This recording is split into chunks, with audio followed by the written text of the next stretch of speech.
Hello friends, তো আজকে মূলত আমি চলে আসছি বসিলা ওয়াশপুর। তো অলরেডি কয়েকদিন আগে আমরা মূলত 300 ফিট গেছিলাম, আমি আর শিমুল, ইভেন আরো 4-5টা ভাই ব্রাদার ছিল।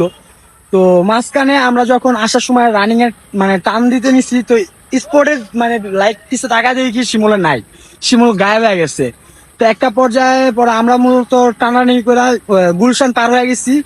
তো পরে শিমুল ফোন দিয়ে বলছে যে ভাই তোমরা চলে যাও, আমার আসতে একটু লেট হইব। তখন আসলে প্রবলেমটা কি হয়েছে ওটা আসলে বলে নাই। পরে এট লাস্ট জানতে পারছি যে ওর কি ঝামেলা হয়েছিল, যে চেনে না, আর মানে বাইকে টোটালি চেনে ঝামেলা হয়েছিল। তো চেনে ঝামেলাটা কি হয়েছিল দাদা? হুট করে তোমার লুজ হয়ে গেছে।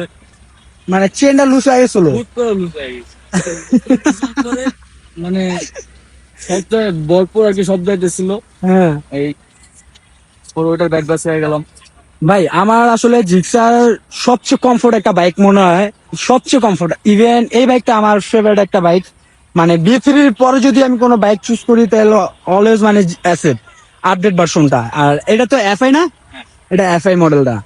বাট এরকম কিন্তু সেম একটা আছে কার্বোর্ডার, ওটা কার্বোর্ডার আছে। বাট এফআইটা আমার কাছে জোস লাগে, কিন্তু এফআইটার একটাই প্যারা লাগে যে মানে শীতের সময় বিশেষ করে যে ভাই মাঝে মাঝে তোমার ব্যাটারি বয়ে গেলে তখন ঠেললেও মানে স্টার্ট নিতে হয়, তাছাড়া স্টার্টের কোনো অপশনই নাই গা।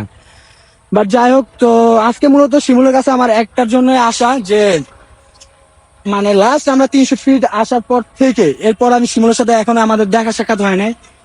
তো এই জন্য আজকে আসলাম শিমুলের সাথে দেখা করতে। ইভেন অলরেডি সন্ধ্যা হয়ে গেছে, প্রায় অলমোস্ট কয়টা বাজে, 5টা 21 বাজে।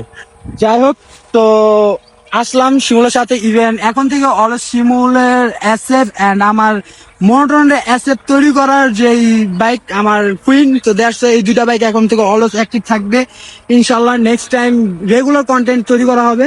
তো যেভাবে অলস সবাই সাপোর্ট করে যাচ্ছ, এভাবে অলস সবাই সাপোর্ট করে যাবা। তো অনেক লেট হয়ে গেছে, অলরেডি আজান দিয়ে দিচ্ছে। তো ইনশাল্লাহ দেখা হচ্ছে কোনো নেক্সট ভিডিওতে আমার আর শিমুলের। তো দুই বাইকে অলওয়েজ এখন থেকে অ্যাক্টিভ থাকবে ইনশাল্লাহ। নেক্সট ভিডিও তো অতি তাড়াতাড়ি আমাদের একটা আপলোড হবে। তো ভালো থাকবেন, সুস্থ থাকবেন, ইনশাল্লাহ দেখা হচ্ছে নেক্সট ভিডিও। আল্লাহ হাফিজ, আসসালামু আলাইকুম।